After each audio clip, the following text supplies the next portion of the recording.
Hi, good morning. Welcome back to South Nutfield in the 6th week, I think it is, of the lockdown. And this morning I'm going to cook for you a dish from my hometown of Middlesbrough. Now, there are not many dishes from Middlesbrough, but this is one, and it's called a Parmo. Not Parmo, Parmo, alright?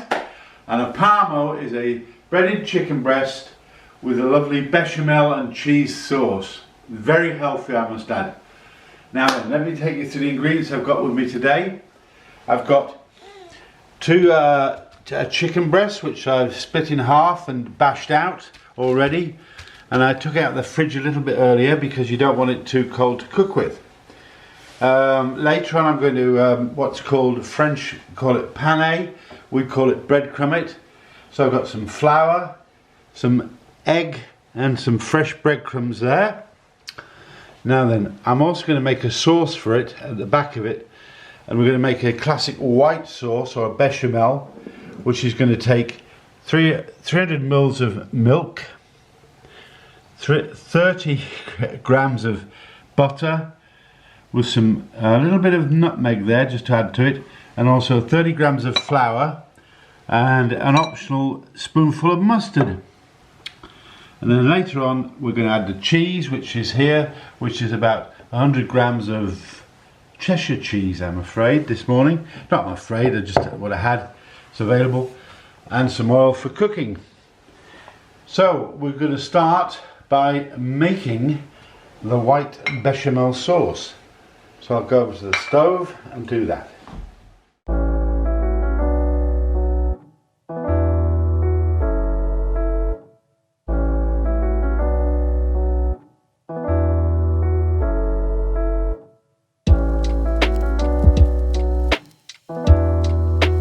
Now, when you make this sauce, it's very important that you don't add all the milk all at once.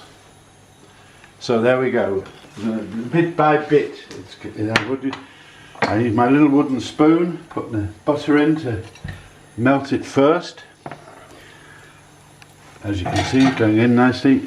And now I'm going to add 30 grams of flour. Now, it's important that the flour cooks out and you don't just put the milk in first. So you're going to put the milk and the flour and the butter in first. Keep going with your spoon. So it's just slowly cooking out. There you go, the butter's smooth. Now I'm going to add the milk little by little. Right now, if my cameraman will just move back a bit, I'll get all the milk. Thank you. This is just ordinary semi-skim milk.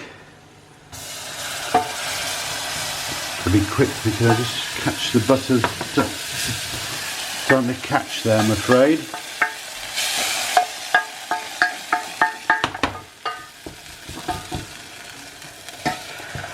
Don't add it all at once because you'll find it very difficult to get rid of any lumps that might occur because it's going to be a nice smooth sauce. I'm just going to turn that heat down a little bit. Ups a daisy. It's quite vicious, this induction hob. So we want the sauce quite thick, but we don't want it lumpy, so we're going to just add a little bit at a time and cook out the flour in the sauce. Don't be tempted to use corn flour because it's nowhere near as good. Just put that in there. I also need a teaspoonful of mustard, which I shall just get here. This is optional, you don't have to add the mustard, but I just think it gives it a slightly bit of a bit of a flavour. So about a teaspoonful I put in. There we go. Cook the sauce out nicely. As you can see, it's getting nice and smooth, it's getting thicker all the time as the flour cooks out. It's called a bechamel sauce in French. We would just call it a normal white sauce. You can see now it's just become nice and thick.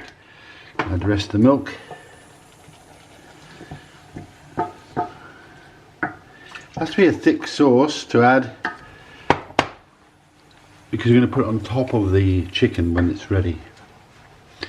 We'll just let that cook out for a while. My sauce has been cooking for about 4 or 5 minutes, so it's cooked out nicely. It's quite thick. You don't have to put so much milk in if you don't want to. Just do it by eye really, just so you get a nice thick sauce. And what I'm going to do is just let it cool a little bit. And by going to do that, I just put a bit of crumpled and wettened paper on top to stop it getting the skin. So we just put it on top of the sauce like that. It just stops it getting the skin, and it's a lot easy to work with. Let's put it over there for now. Now to the chicken. Now, first of all, we have to bread our chicken, which I said I put in a bag and bashed so it didn't splash all over the place. Now, you can use a whole chicken breast or just a half. I think just Lorena and I will just like a small portion. So first thing we're going to do is just drop it in the flour. It's the first part of the glue. It's seasoned flour, by the way. Don't put too much on. Then into the egg, like so. Once that's finished, we'll put it into the breadcrumb and get it covered beautifully even in breadcrumbs. You can use fresh breadcrumbs like I have, or you can use a panko breadcrumb. I prefer not to use those golden breadcrumbs. Don't like them at all. Right, let's do the second one. Let's take this one out of the bag again. Oops. You can see I banged it out, and the reason I banged it out so flat is so it cooks fairly quickly. You don't want it cooking forever, so we're going to cook it in the oil in a minute when I've got it done. So let's just put this in the breadcrumbs. Get a good covering of all of it. Oh, sticky, sticky, sticky. It's nice and covered. Now the Parmo, as it's called in Middlesbrough, is a dish that was invented in Middlesbrough actually. A little restaurant in Linthorpe Road called the Europa. They started cooking these in the late 1950s. So I'm told, rumour has it. And now every takeaway and pizza shop sell a Parmo. Now, just going to cook it in the oil. Just make sure the oil's warming. Just slightly, yeah, that must be a bit hotter at the moment. Not quite, you can see the breadcrumbs not quite sizzling. Just make it hotter. Oops. Make it lovely and warm. Right. We're going to fry it for about 2 minutes or so on either side, so it's golden. Then we're going to add the sauce to it, the cheese, put it under the grill, and then we'll have ourselves a wonderful Parmo. It's one of my favourites and my son's favourite dish. Let's just put the breadcrumbs in, because I can see now it's starting to heat. Can you see it just sizzling nicely? So we'll just put the chicken in like so. And we're going to cook this for about 2 or 3 minutes. Give it a little turn at the same time. And we're back for the Parmo. It's unusual, it's a Middlesbrough dish. It's one of the few things that you have. You normally have a northeast dish like panacalty or corned beef hash or something like that, generically the northeast. But this dish is just from Teesside really, Middlesbrough. Excellent. Now the chicken cooked for about 3 minutes each side, so and I've just tested to make sure it's nice and white inside and cooked. And the next piece is we're going to put the bechamel sauce on top of the chicken like so. Nice and oh, this is lovely. Now we're going to put it on the grill because normally in the pizza shops in Middlesbrough they put it under the pull-through grill, which is a very good idea. Now then we're going to now add the cheese to the top. Don't be too shy with the cheese, and don't be tempted to use Parmesan, even though it is called a Parmo.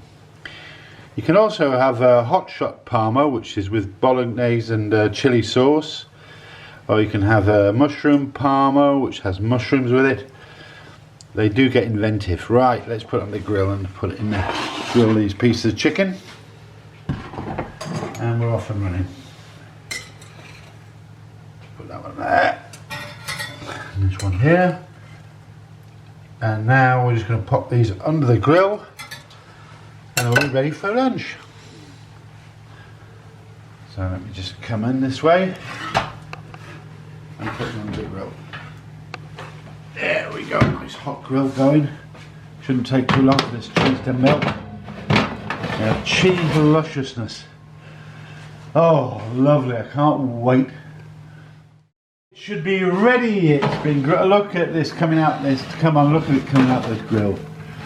Now, what is there not to like about this? Oh, I can't wait for my lunch. So let's put that on a plate. And we'll be able to have a bit of lunch, Mrs. Cameraman and me. Now if you mind out the way, I'll put it on a plate. Oh, can't wait to get into this. There we go.